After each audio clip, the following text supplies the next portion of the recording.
अरे हाथ हमेशा तुम्हारा साथ रहता है भाई। कमल का फूल सुबह अगर तोड़ दिए शाम में सब सूख जाता है।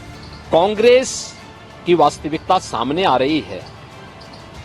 भारत की सनातन परंपरा को अपमानित करना, उसको लांछित करना, भारत की आस्था के साथ खिलवाड़ करना, ये कांग्रेस की प्रवृत्ति है।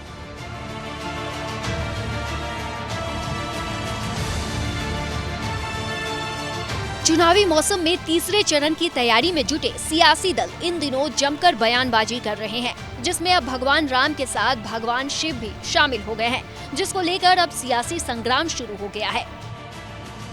लेकिन इसके पीछे कांग्रेस के राष्ट्रीय अध्यक्ष मल्लिकार्जुन खड़गे का हाथ है, जिन्होंने छत्तीसगढ़ की चुनावी सभा में कांग्रेस प्रत्याशी के लिए वोट की अपील करते करते भगवान शिव वर्सेस भगवान राम की जंग छेड़ दी। इनका भी नाम शिव कुमार बराबर है, राम का मुकाबला कर सकता है। मैं आपसे निवेदन करता हूं कि आप लोग एक होकर पंजे को वोट दीजिए। अरे हाथ हमेशा तुम्हारा साथ रहता है भाई।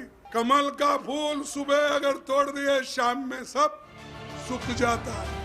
जिस पर पहले तो एनडीए के कई नेता भड़क गए और कांग्रेस पर आरोप लगाया कि इंसानों को लड़ाने वाली कांग्रेस अब भगवान को भी लड़ाना चाहती है। अगर ये लोग भगवानों में ही लड़ाई लगा रहे हैं तो सोचिए इंसानों को किस तरीके से ये लोग बांटने का काम करते हैं।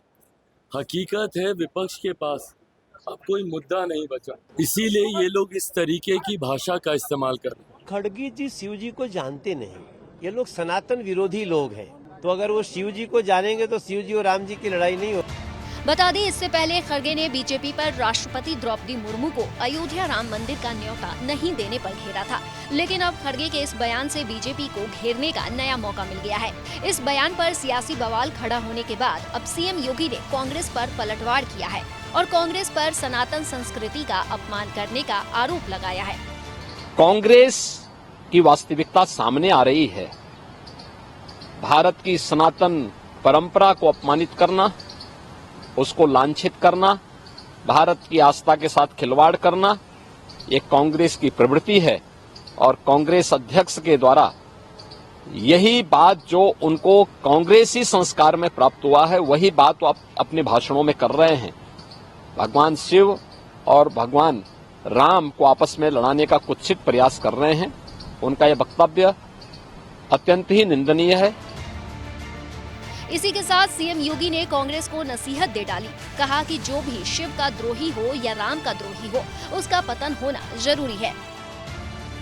कांग्रेस ऐसे बयान देकर आस्था के साथ तो खिलवाड़ कर ही रही है, साथ ही खुद को इतिहास में ढकेल रही है। कि शिव का द्रोही हो या राम का द्रोही, उसका पराभव, उसका पतन अवश्य हुआ है।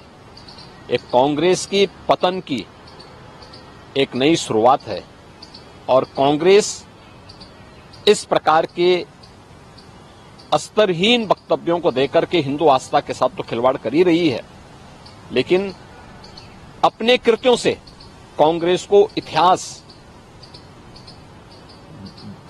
इतिहास की वस्तु बनाने की ओर भी कांग्रेस का नेतृत्व उसे धकेल रहा है। और मुझे लगता है प्रभु राम और देवादिदेव महादेव शिव इनको सद्बुद्धि दे। सीएम योगी ने कांग्रेस पर तीखा हमला बोलते हुए इस तरह से जमकर निशाना साधा।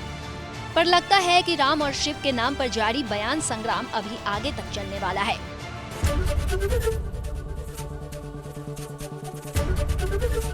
एबीपी गंगा, खबर आपकी, जुबान आपकी।